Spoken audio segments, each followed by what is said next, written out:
Shalom saudaraku yang dikasihi Tuhan Yesus Kristus. Kita bersekutu kembali pada kesempatan ini. Semoga saudara semua dalam kondisi yang sehat, tetap optimis, dan selalu semangat untuk mencari akan kehendak Tuhan dalam hidup kita. Hari ini saya Cornelius Nugroho dari channel Berkat Baru akan menyampaikan renungan dengan judul Mencari yang Memuaskan. Tetapi sebelumnya, mari kita berdoa terlebih dahulu. Allah Bapa yang penuh kasih sayang, Engkau Allah yang pemurah dan Allah yang memelihara hidup kami. Engkau Allah Bapa yang kami puji dan kami sembah dalam nama Tuhan Yesus Kristus. Tuhan, pada kesempatan ini kami senantiasa mengucap syukur dan bersukacita atas segala kemurahan dan kasih-Mu yang kami rasakan dalam hidup ini. Terima kasih untuk segala anugerah dan perlindungan yang sudah Engkau berikan pada kami. Sehingga pada kesempatan ini kami kembali bisa mendengarkan firman-Mu untuk belajar mengenal Engkau lebih dalam lagi. Kami sungguh merindukan Engkau bertata dalam hidup kami. Mari Tuhan, berbicaralah dan kami siap untuk mendengarkannya. Jamah hati kami agar kami boleh mengetahui lebih dalam lagi akan kebenaran firman-Mu. Roh Kudus akan menolong dan memampukan kami untuk kami bisa mengerti rahasia akan kebenaran firman-Mu. Dalam nama Tuhan Yesus Kristus, kami naikkan doa ini ke hadirat-Mu. Haleluya. Amin. Saudaraku yang terkasih, ketika saya masih muda, karena tuntutan suatu tugas pekerjaan, maka saya harus meninggalkan orang-orang yang saya cintai, karena saya harus tugas di kota Denpasar. Perasaan yang terberat saat itu adalah saya harus berpisah dengan ibu saya, wanita yang saya sangat hormati dan sangat saya kasihi. Ketika saya tinggal di kota Denpasar, setiap sore setelah pulang kerja, saya merindukan ibu saya dengan amat sangat. Tetapi selain ibu saya, tentunya saya juga merindukan ayah, adik-adik, teman, dan sahabat yang saya tinggalkan di Jawa Tengah. Waktu itu belum ada media sosial yang kapan saja kita bisa berkomunikasi melalui video call. Saudaraku, ternyata rasa rindu yang dalam itu sangat menyiksa batin. Ada sesuatu kebutuhan dalam diri kita untuk bisa dipuaskan, yaitu bertemu, bergaul, bercanda dengan orang-orang yang kita rindukan. Mari kita baca Mazmur pasal 42 ayat 2 dan 3. Seperti rusa yang merindukan sungai yang berair, demikianlah jiwaku merindukan Engkau, ya Allah. Jiwaku haus kepada Allah yang hidup. Bilakah aku boleh datang melihat Allah? Saudaraku, perumpamaan rusa yang haus menggambarkan suatu kerinduan yang tidak tertahankan. Rusa tidak hanya membutuhkan air untuk bertahan hidup, tetapi juga untuk menyegarkan diri dan mendapatkan sesuatu kekuatan yang baru. Demikian pula sang pemazmur mendambakan kehadiran Allah yang hidup, sumber kehidupan dan kekuatan rohaninya. Saudaraku, dalam ayat ini sang pemazmur juga mengalami kerinduan yang amat sangat. Penyanyi Lewi dari Bani Korah yang berada di pembuangan saat itu merasa terisolasi secara rohani. Di tempat pembuangan itu, sang pemazmur merasa jauh dari Allah dan dia sangat merindukan akan hadirat Allah. Ia merindukan Allah yang seakan-akan tidak segera menjawab seruan akan kerinduannya. Ia merasa terisolasi secara fisik karena saat itu di pembuangan dia tidak bisa lagi dapat memimpin umat Tuhan dengan nyanyian syukur di rumah Allah. Ia terisolasi secara sosial karena musuhnya yang membawanya ke tempat pembuangan. Mereka terus-menerus mengolok-olok sambil berkata dengan nada mengejek, "Di mana Allahmu?" Saudaraku, kondisi saat itu membuat sang pemazmur merasa tertekan dan hidupnya menjadi gelisah. Ia mengenang masa lalunya yang penuh dengan sukacita, manakala dia memimpin umat Tuhan masuk ke rumah Allah, mengingat kasih setia Allah, mengingat pemeliharaan Allah, dan juga ketekunan mereka di dalam berdoa pada Allah saat itu. Kenangan itu membuatnya dia ingat akan kesetiaan dan kenikmatan saat hidup dekat dengan Allah. Ia pun terus menyemangati dirinya untuk berharap kepada Allah dan memohon pertolongannya agar suatu saat Tuhan akan mengeluarkan mereka dari tempat pembuangan. Meskipun pemazmur merasa haus dan rindu, dia tidak kehilangan pengharapan. Dia tetap percaya kepada Allah dan yakin bahwa Allah akan menjawab kerinduannya. Mazmur ini memberi penghiburan bagi mereka yang saat ini sedang mengalami kekeringan rohaninya. Saudaraku yang dikasihi Tuhan, apakah ada yang kosong dalam hidupmu saat ini? Apakah ada rasa yang kurang puas dalam jiwamu?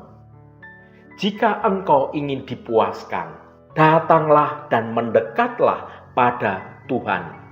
Karena hanya Tuhan sajalah Sang Pencipta segalanya yang bisa memberi kepuasan yang sejati.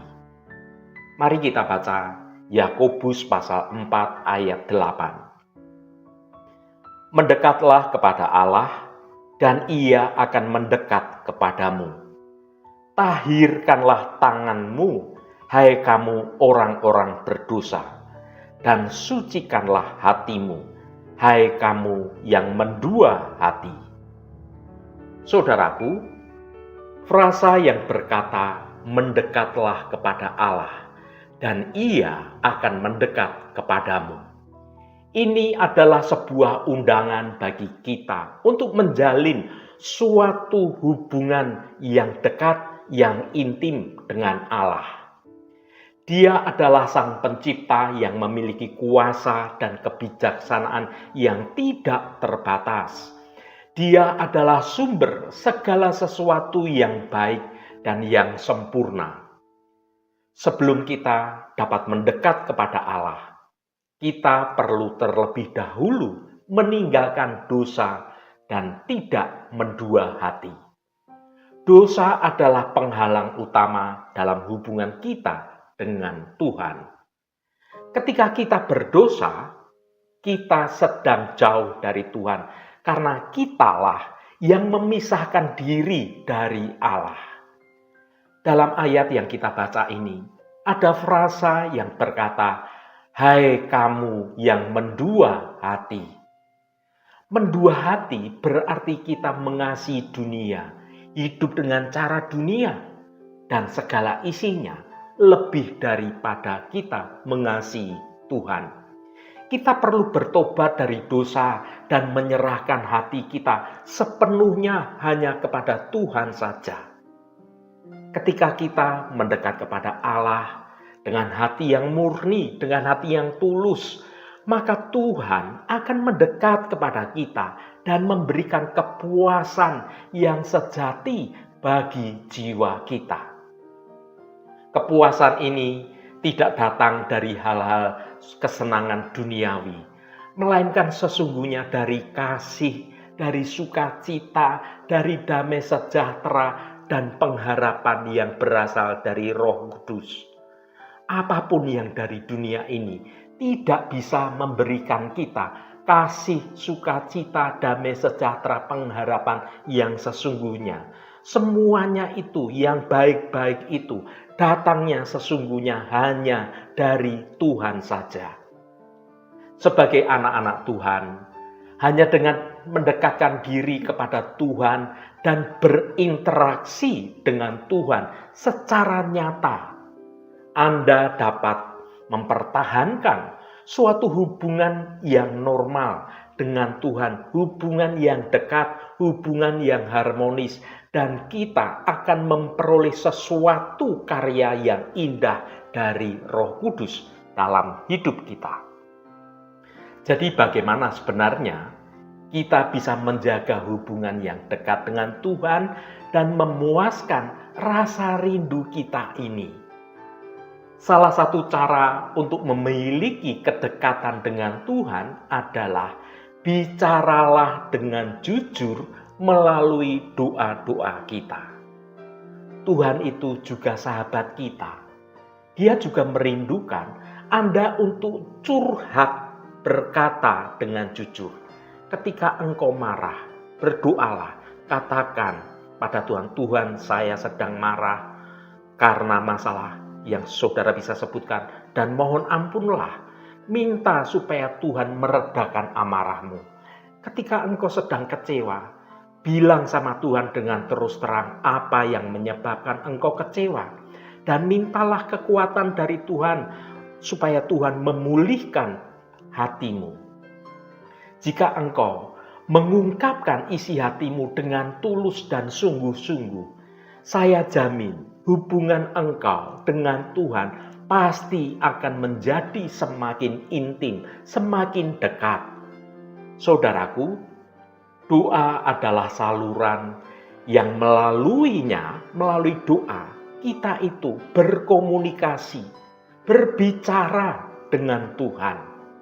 Melalui doa, hati kita lebih mampu untuk menjadi tenang di hadapan Tuhan, untuk merenungkan firman Tuhan, mencari kehendak-Nya, dan membangun suatu hubungan yang dekat dengan Tuhan.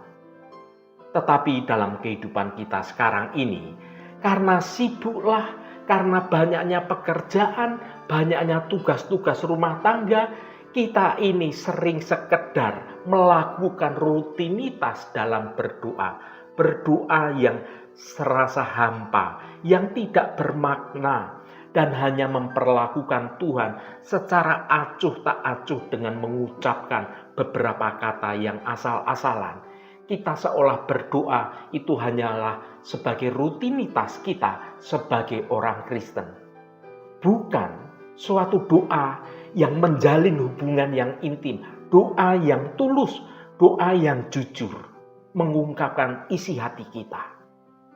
Saudaraku, kalau kita berdoa dengan asal-asalan, tanpa iman percaya yang benar, maka kita sedang memperlakukan Tuhan secara acuh tak acuh dan mengucapkan hal-hal yang sembarangan, yang seolah-olah itu sebuah hafalan saja, tanpa makna yang kita mengerti dengan sungguh-sungguh.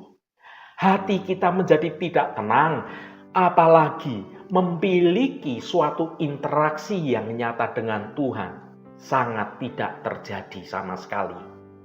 Terkadang kita mengucapkan kata-kata yang terdengar menyenangkan Tuhan, dan beberapa kata yang hampa, bahkan beberapa kata yang sombong kepada Tuhan dalam doa, dan kita tidak mengucapkan apa yang ada di dalam hati kita kepada Tuhan. Padahal Tuhan mengerti keadaan hati kita yang sesungguhnya. Sehingga ketika mulut kita berbeda dengan hati kita, Tuhan tahu. Ketika kita berdoa seperti ini, mereka tidak dapat merasakan hadirat Tuhan. Roh mereka menjadi gelap dan menjadi lemah, dan hubungan orang tersebut dengan Tuhan semakin lama akan semakin jauh.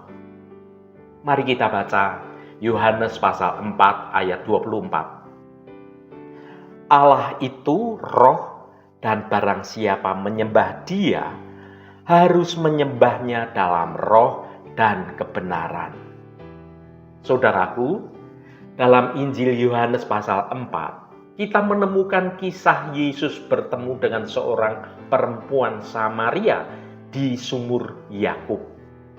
Percakapan mereka menyinggung suatu tema penyembahan yang dimana Yesus menyampaikan pernyataan yang penting.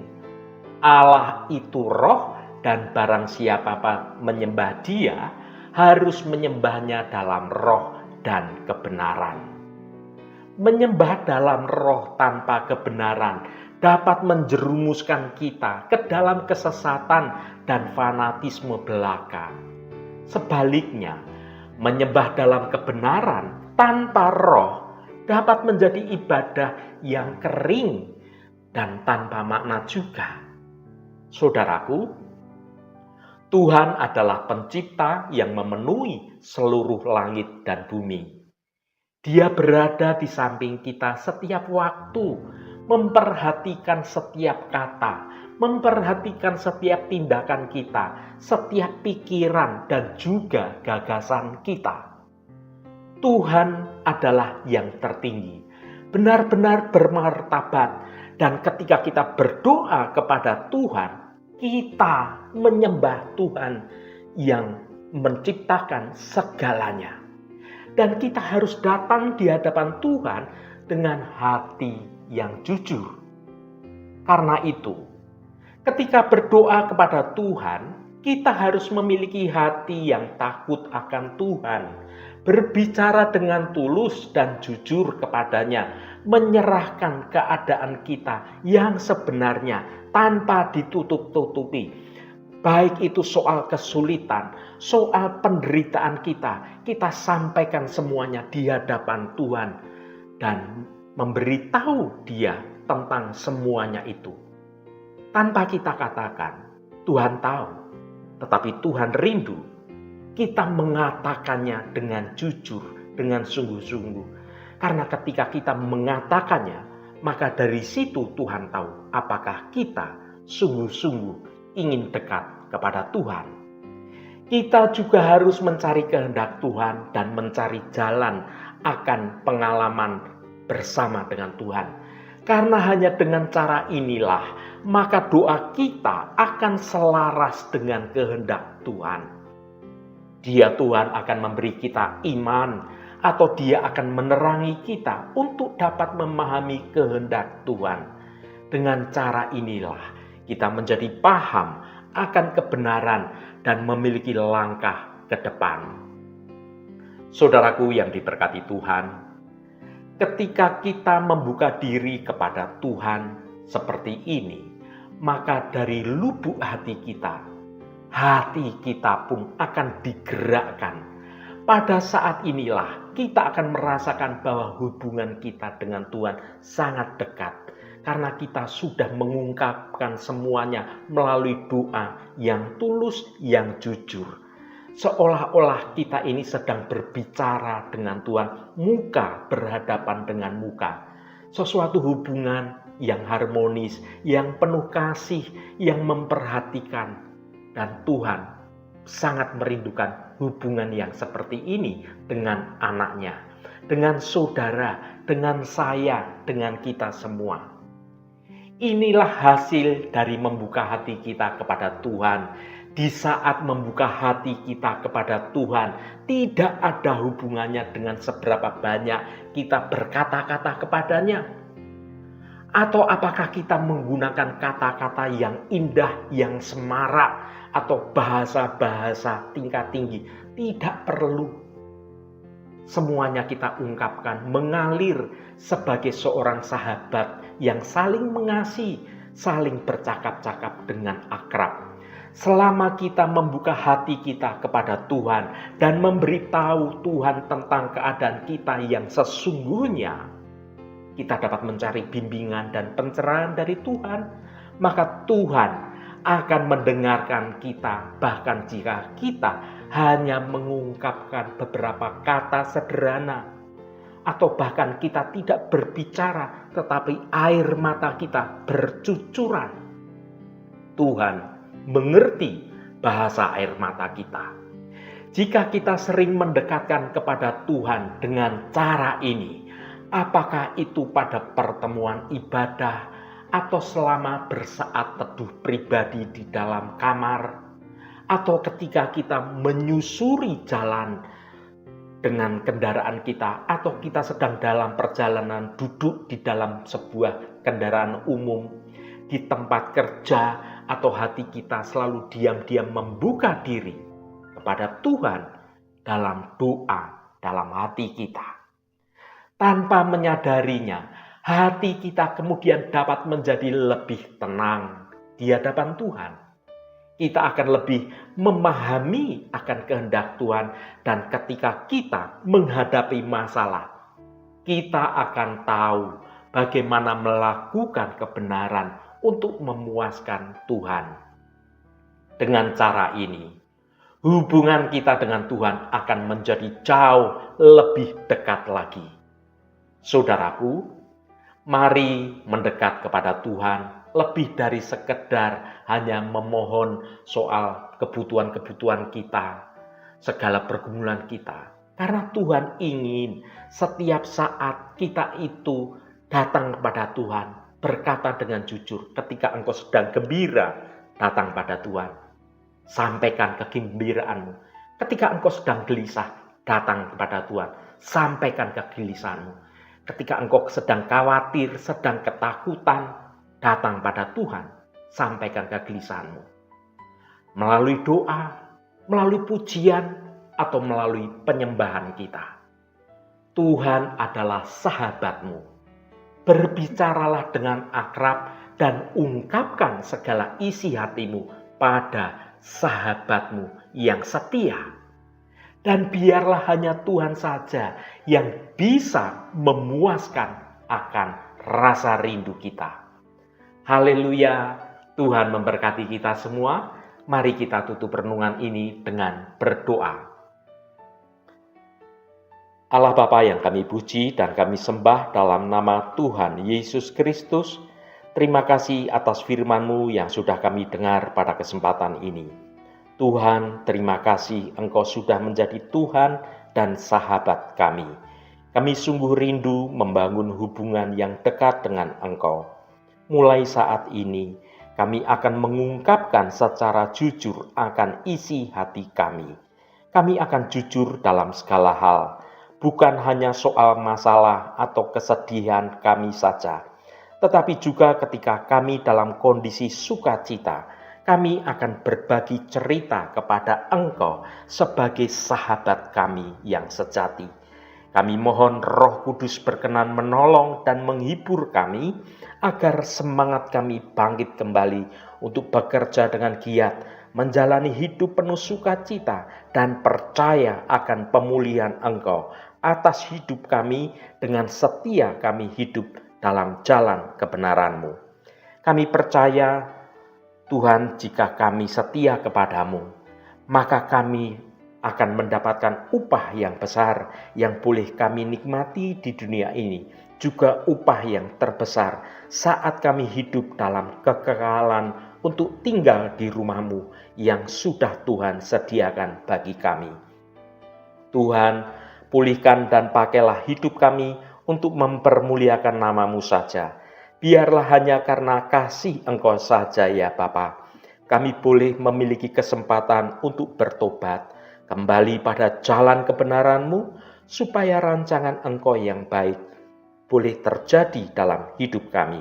Terima kasih Tuhan, Roh Kudus yang akan menolong kami untuk kami sungguh-sungguh mau mendengar kehendak-Mu dalam hidup kami.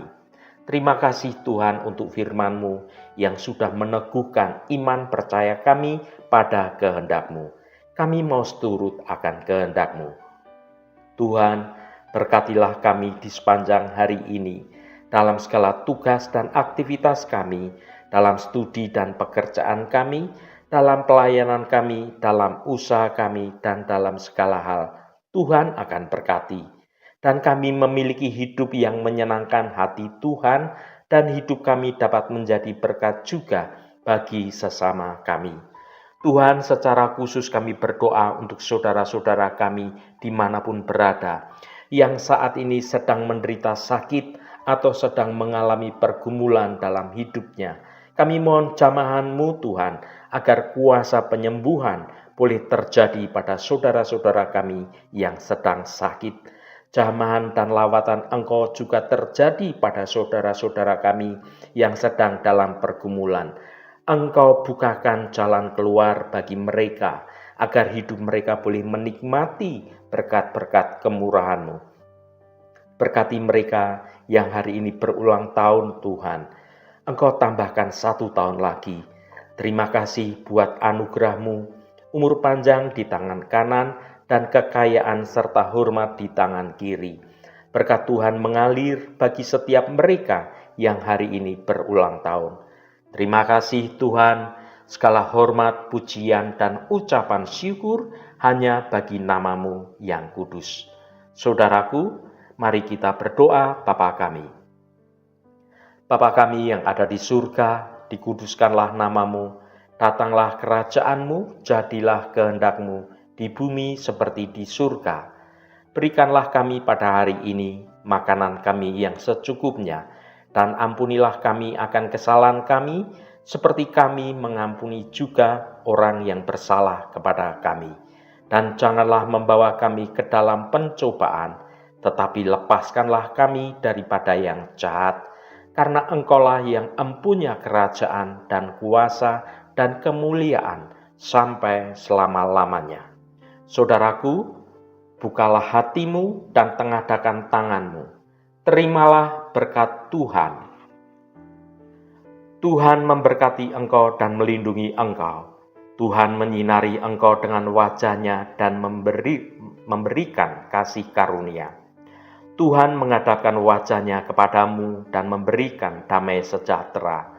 Berkat anugerah dari Bapa Surgawi, cinta kasih karunia dari Tuhan Yesus Kristus, dalam persekutuan dan penghiburan Roh Kudus, menyertai kita semua sekarang ini dan sampai selama-lamanya. Dalam berkat Tuhan Yesus Kristus, haleluya, amin. Puji Tuhan, saudaraku semua, saya percaya firman Tuhan hari ini sudah menjadi berkat yang akan menuntun hidup kita semua. Roh Kudus senantiasa menolongmu dan menuntunmu hidup dalam jalan kebenaran Tuhan. Saudaraku, saya sangat senang sekali dan berterima kasih jika Anda berkenan memberikan komentar pada konten video ini, dan bagikan renungan ini pada teman dan sahabat Anda, agar mereka diberkati juga melalui renungan ini. Terima kasih saudaraku, sampai bertemu kembali. Shalom, Tuhan memberkati.